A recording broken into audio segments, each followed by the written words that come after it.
สวัสดีเด้อFC ทุกคนวันนี้พบพอกันคือเก่าเนาะลุ้นแน่เนาะที่ไม่ลงคลิปเนาะอ๋อช่วงนี้อาจจะเบียกหลายในอยนึงเนาะนี่มีเวลาว่างในอยนึงเนาะเขามาก็ประมาณ1 โมงเนาะมาหอนแล้วเนาะมาอยู่ก็ให้ที่ว่าอยู่ไกลๆนี่เนาะอยู่ขี่รถเข้ามาอยู่เข้มทางเลยเนาะมาหาเลาะยิงนกลุ้นแน่เนาะที่ไม่ไรอะเอาปืนขู่ใจเข้าป่าเนาะมาปืนขู่ใจคือเก่านะเฟกเตอร์คือเก่า นี่เราก็ลองติดตามไปเบิ่งว่าจะมีนกตัวหอกมาบ่ลองติดตามกันไปเบิ่ง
เอาเนาะถือว่าสรุปผลงานมื้อนี้เนาะ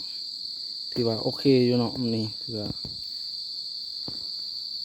เฮาละยิง3ตัวเนาะตะหอกแต่ว่าอะไรแต่2หมู่2ตัวนั้นเด้อถือว่าหมู่ไหลเนาะรวมเป็น4ตัวเนาะนกก็พอได้กินอยู่เนาะถือว่าพอใช้ไหลอยู่เอาปืนคู่ใจมามื้อนี้ลุ้นๆเอามันเข้าป่าก่อนอื่นก็ขอขอบใจเด้อ FC ทุกคนที่เข้ามากดติดตามเป็นกำลังใจเฮ็ดคลิปต่อๆไปเลยขอบใจ